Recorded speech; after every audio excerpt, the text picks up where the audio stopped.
السلام علیکم ورحمۃ اللہ وبرکاتہ۔ پیارے بچوں، کیسے ہیں آپ سب؟ امید کرتی ہوں ٹھیک ٹھاک ہوں گے۔ آج کا ہمارا عنوان ہے ارکان ایمان، جو کہ آپ کی کتاب کا صفحہ نمبر 6 اور سبق نمبر 3 ہے۔ آج ہم اس سبق کی بلند خوانی اور وضاحت کریں گے۔ پچھلے سبق میں ہم نے یہ پڑھا کہ ایمان کیا ہے۔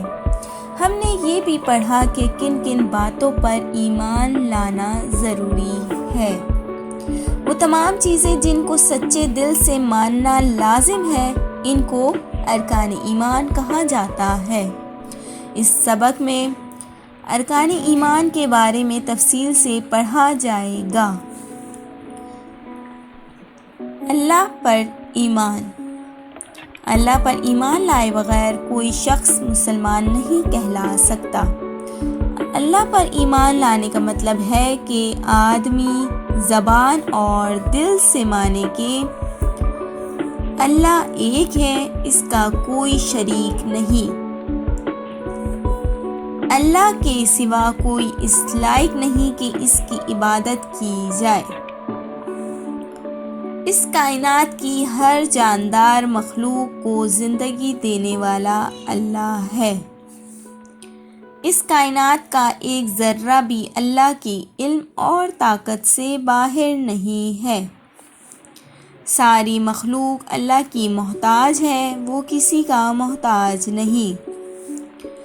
اللہ ساری دنیا کا رب، خالق، مالک اور رازق ہے۔ اللہ ہمیشہ سے ہے اور ہمیشہ رہے گا۔ اللہ جو چاہے اور جیسے چاہے کر سکتا ہے، اسے کوئی روکنے کی طاقت نہیں رکھتا۔ یعنی کہ ہم اپنے پچھلے اسباق میں یہ پڑھ چکے ہیں کہ ایمان کیا ہے، اور ہم نے یہ بھی پڑھا کہ کن کن باتوں پر ایمان لانا ہمارے لیے بہت زیادہ ضروری ہے۔ وہ تمام چیزیں جن کو سچے دل سے ماننا ہمارے لیے لازم ہے، ان کو ارکان ایمان کہا جاتا ہے۔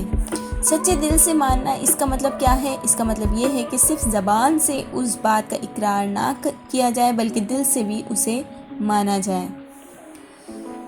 اس سبق میں ارکان ایمان کے بارے میں ہم تفصیلاً پڑھیں گے کہ ارکان ایمان میں کیا کیا چیزیں شامل ہیں۔ سب سے پہلے اللہ پر ایمان، جو کہ ہمارے ایمان کا اہم لازم جز ہے۔ اللہ پر ایمان لائے بغیر ہم مسلمان نہیں کہلا سکتے، اور اللہ پر ایمان لانے کا ہرگز مطلب یہ نہیں ہے کہ ہم صرف زبان سے اس بات کا اقرار کریں، بلکہ ہمارے لیے یہ بھی بہت ضروری ہے کہ ہم اس چیز کو دل سے مانیں۔ کن کن باتوں کو دل سے ماننا ضروری ہے اللہ پر ایمان لانے کے لیے؟ اللہ ایک ہے اور اس کا کوئی شریک نہیں ہے، یعنی کہ اللہ وہ واحد رب ہے جو خدا کہلانے کے لائق ہے، اس کے علاوہ کوئی خدا کہلانے کے لائق نہیں ہے۔ اس کے سوا کوئی اس لائق نہیں کہ اس کی عبادت کی جائے، یعنی کہ اللہ ہی ہے کہ جو تمام تر عبادتوں کا حقدار ہے، اس کے سوا کوئی عبادت کے لائق نہیں ہے۔ اس کائنات کی ہر جاندار مخلوق کو زندگی دینے والا اللہ ہے، یعنی کہ جاندار، ہر جاندار، یعنی کہ اللہ تعالیٰ کی پیدا کی ہوئی تمام مخلوقات کو زندگی دینے والا صرف اور صرف اللہ ہی ہے۔ اس کائنات کا ایک ذرہ بھی اللہ کے علم اور طاقت سے باہر نہیں ہے، ایک ذرہ بھی، یعنی کہ اگر کوئی درخت کا پتا بھی ہل رہا ہے تو اللہ کو اس کا بھی علم ہے، اور وہ اللہ کی طاقت کے بغیر کچھ نہیں کر سکتا۔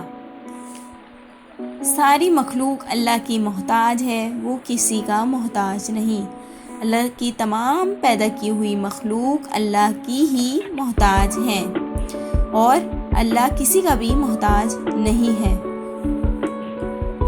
اللہ ساری دنیا کا رب، خالق، مالک اور رازق ہے، یعنی کہ اللہ ہی تمام دنیا کا رب، خالق، مالک اور رازق ہے۔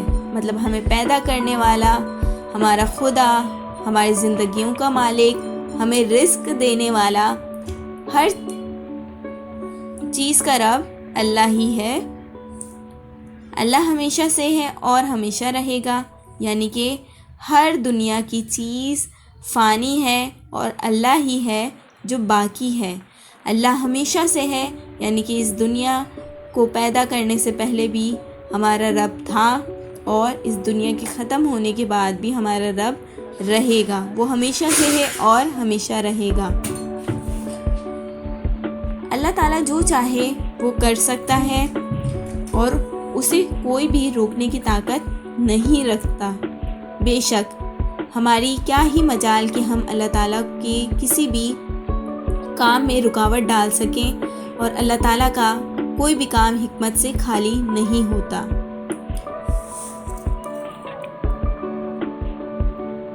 اب صفحہ نمبر 7 پر آ جائیے۔ ارکان ایمان کا دوسرا حصہ کیا ہے؟ فرشتوں پر ایمان۔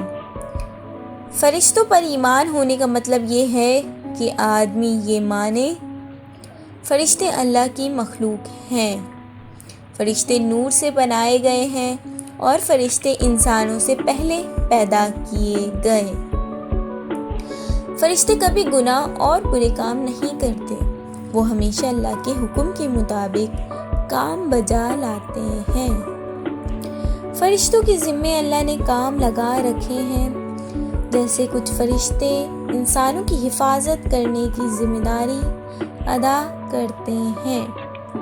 فرشتے ہر وقت اللہ کی عبادت اور اللہ کا ذکر کرتے ہیں۔ حضرت جبرائیل علیہ السلام فرشتوں کے سردار ہیں، یعنی کہ فرشتوں پر ایمان لانا بہت زیادہ ضروری ہے اللہ تعالیٰ پر ایمان لانے کے بعد۔ فرشتوں پر ایمان ہونے کا مطلب کیا ہے کہ ہم سب اس بات پر یقین رکھیں کہ فرشتے اللہ تعالیٰ کی مخلوق ہیں۔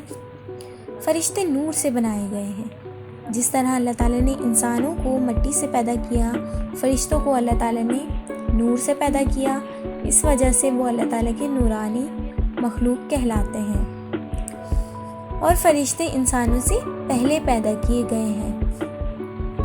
فرشتے کبھی گناہ اور برے کام نہیں کرتے۔ کیوں نہیں کرتے؟ کیونکہ فرشتے بہت زیادہ معصوم ہوتے ہیں اور وہ ہمیشہ اللہ کے حکم کے مطابق کام بجا لاتے ہیں۔ وہ صرف اور صرف وہی کرتے ہیں جو اللہ تعالیٰ نے ان کے ذمے کام لگا رکھے ہیں، اور وہ صرف اور صرف اللہ تعالیٰ کی عبادت میں مشغول رہتے ہیں یا پھر اللہ تعالیٰ کے حکم کے مطابق کام بجا لاتے ہیں۔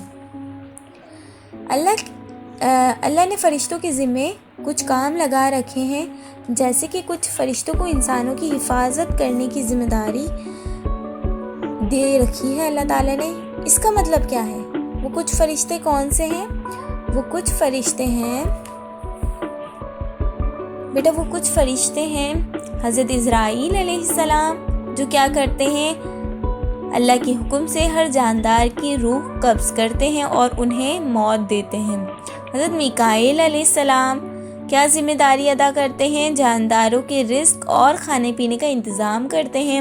حضرت اسرافیل علیہ السلام جب قیامت کا دن آئے گا تو وہ سور پھونکیں گے، اور کرامن کاتبین یعنی کہ جو فرشتے ہمارے دونوں کندھوں پر موجود ہوتے ہیں اور ہمارے اچھے برے اعمال لکھتے ہیں اللہ کے حکم سے، وہ کرامن کاتبین کہلاتے ہیں۔ وہ بھی فرشتے اللہ تعالیٰ کے حکم سے ہمارے ساتھ ہر وقت موجود ہوتے ہیں۔ اور اس کے علاوہ فرشتے ہر وقت کیا کرتے ہیں؟ اللہ کی عبادت اور اللہ تعالیٰ کا کیا کرتے ہیں؟ ذکر کرتے ہیں۔ حضرت جبرائیل علیہ السلام فرشتوں کے سردار ہیں۔ ان کو فرشتوں کا سردار کیوں کہا گیا ہے؟ ان کو فرشتوں کا سردار اس لیے کہا گیا ہے کیونکہ وہ اللہ تعالیٰ کا پیغام نبیوں اور رسولوں تک پہنچاتے تھے۔ اللہ تعالیٰ کا پیغام کا مطلب ہے وحی، وہ وحی لے کر جایا کرتے تھے اللہ تعالیٰ کے نبیوں اور رسولوں تک۔ ٹھیک ہے، اب کتابوں پر ایمان نمبر 3 پر ہے کتابوں پر ایمان۔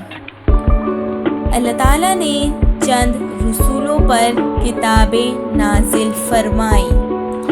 ان کتابوں میں اللہ کی طرف سے انسانوں کے لیے اچھی اور درست زندگی گزارنے کے لیے ہدایات ہدایات اور طریقے بیان کیے گئے ہیں۔ یہ یاد رکھنا چاہیے کہ قرآن مجید اللہ تعالیٰ کی طرف سے آنے والی آخری کتاب ہے۔ اس کے بعد کوئی کتاب نہیں آئے گی۔ قرآن سے پہلے جتنی کتابیں اللہ کی طرف سے آئیں، کوئی بھی اپنی اصل حالت میں موجود نہیں۔ قرآن مجید ہر تبدیلی اور غلطی سے محفوظ کتاب ہے۔ اللہ تعالیٰ نے قرآن مجید میں بتایا ہے کہ قرآن کی حفاظت کا ذمہ اللہ تعالیٰ نے لیا ہے۔ یہی قیامت تک ہدایت پانے کے لیے واحد ذریعہ ہے۔ یعنی کہ اللہ تعالیٰ نے اپنے چند رسولوں پر کتابیں نازل فرمائی ہیں، اور ان کتابوں میں کیا ہوتا ہے، اللہ تعالیٰ کی طرف سے انسانوں کے لیے اچھی اور درست زندگی گزارنے کے لیے ہدایات ہوتی ہیں اور طریقہ کار ہوتے ہیں، وہ اللہ تعالیٰ نے تمام آسمانی کتابوں میں بیان کیے۔ حضرت داؤد علیہ السلام تورات، حضرت موسیٰ علیہ السلام زبور، حضرت عیسیٰ علیہ السلام انجیل، حضرت محمد مصطفیٰ صلی اللہ علیہ وسلم پر اللہ تعالیٰ نے قرآن مجید نازل کی۔ ٹھیک ہے، یہ چند رسولوں پر کتابیں میں بیان کر چکی۔ اب کتابوں میں اللہ تعالیٰ نے ہم انسانوں کے لیے اچھی اور بہتر زندگی گزارنے کے لیے ہدایات اور طریقے بیان کیے تھے، اور ہمیں یہ یاد رکھنا چاہیے کہ قرآن مجید جو ہے اللہ تعالیٰ کی طرف سے آخری کتاب آئی ہے، جو کہ ہمارے نبی حضرت محمد مصطفیٰ صلی اللہ علیہ وسلم پر نازل کی گئی، اور اس کے بعد کوئی کتاب نہیں آئے گی۔ کیوں نہیں آئے گی؟ کیونکہ اس میں اللہ تعالیٰ نے اپنا دین مکمل کر دیا۔ اس کے بعد کسی کتاب کی کوئی گنجائش نہیں ہے۔ قرآن سے پہلے جتنی کتابیں اللہ تعالیٰ کی طرف سے نازل کی گئیں نبیوں اور رسولوں پر، کوئی بھی اپنی اصل حالت میں موجود نہیں، یعنی کہ ان کتابوں کے ہی ماننے والوں نے اپنی کتابوں میں اپنی مرضی سے رد و بدل کی، اور وہ اپنی اب اصل حالت میں موجود نہیں ہے۔ قرآن مجید ہر تبدیلی اور غلطی سے محفوظ کتاب ہے۔ کیوں؟ کیونکہ اس میں کوئی رد و بدل نہیں کی جا سکتی۔ اللہ تعالیٰ نے اسے جس طرح بھیجا اپنے نبی پاک صلی اللہ علیہ وسلم پر، وہ قیامت تک اپنی اصل حالت میں محفوظ رہے گی، کیونکہ اللہ تعالیٰ نے قرآن مجید میں بتایا ہے کہ قرآن کی حفاظت کی ذمہ داری اللہ تعالیٰ نے خود لی ہے، کہ یہ میری کتاب ہے اور میں ہی اس کی حفاظت کروں گا۔